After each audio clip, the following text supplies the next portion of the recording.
Bonjour, je voudrais vous partager encore quelques mots concernant la souffrance.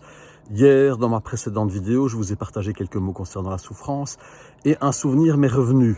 Plus jeune, une amie m'a dit « souffrance » s'écrit avec 2 F parce qu'on souffre toujours 2 fois.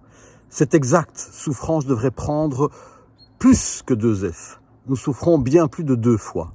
Donc comme je l'ai dit hier, souffrir, c'est lié à cet attachement, à cette identification à ce qui est passé. Or, ce qui est passé est passé. Si c'est encore présent, c'est que nous ne l'avons pas laissé derrière nous. Et si nous ne l'avons pas laissé derrière nous, c'est que nous ne l'avons pas embrassé totalement. Probablement avons-nous laissé poser plutôt des jugements de valeur.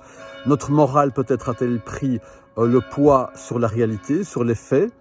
Et donc, ce qui était pesant n'a pas pu s'épanouir. Toute souffrance vient pour s'épanouir complètement et pour disparaître. Je le redis, c'est très simple, toute souffrance vient, comme toute émotion vient, pour s'épanouir et disparaître ensuite. Nous ne pouvons pas gommer et faire fi de nos souffrances.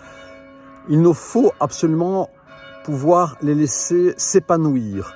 C'est une intention. Ce n'est pas quelque chose qui survient naturellement. Cela peut survenir naturellement, mais cela ne survient pas nécessairement naturellement. Il faut y mettre notre attention, notre volonté, c'est un élan. Je décide de prendre cette souffrance, d'aller voir à quoi elle est liée, de faire ce qui est nécessaire pour qu'elle puisse s'épanouir et disparaître, pour qu'on puisse la mettre de côté et être présent avec ce qui est présent. Voilà, un présent, c'est ça. Un présent, un cadeau, c'est être présent. C'est être avec ce qui est présent. Si on n'est pas avec ce qui est présent, on est avec ce qui est passé. Et ce qui est passé, ce sont des souvenirs qui sont soit agréables, soit désagréables et qui nous éloignent du présent. Ce qui est à venir, c'est pareil. Notre imaginaire nous éloigne de ce qui est présent. Un présent, c'est-à-dire un cadeau qui a lieu dans le présent, dans l'instant présent. Je le redis, c'est pas de la philosophie, c'est pas un idéal. C'est pas une sagesse empruntée, c'est la réalité, il nous faut l'éprouver. Voilà, tout ce qui est partagé ici et ailleurs, il nous faut toujours l'éprouver individuellement, le vérifier de nombreuses fois pour voir si c'est exact ou pas. Si c'est pas exact, on le passe. C'est comme ça.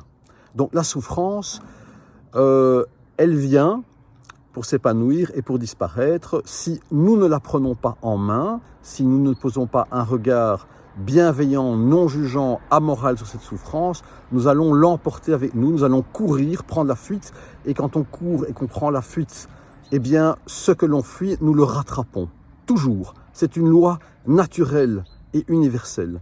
Donc, il nous faut absolument prendre ce qui nous prend. Si je ne prends pas ce qui me prend, alors je suis pris. Et si j'essaie d'y échapper, ça me poursuit, et je le rattrape. Donc il nous faut prendre la souffrance avec bienveillance, de façon amorale, sans poser de jugement de valeur. Et si nous posons des jugements de valeur et que nous sommes avec notre morale et notre culture, ce qui est généralement le cas, eh bien nous ne posons pas de jugement sur les jugements que nous posons.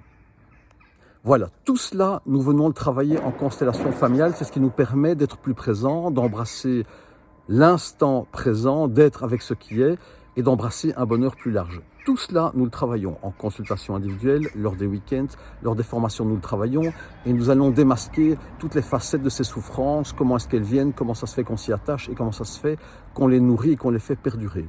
Je vous y invite de tout mon cœur, je serai ravi de vous accueillir si c'est votre élan. Je vous remercie et je vous souhaite une excellente journée.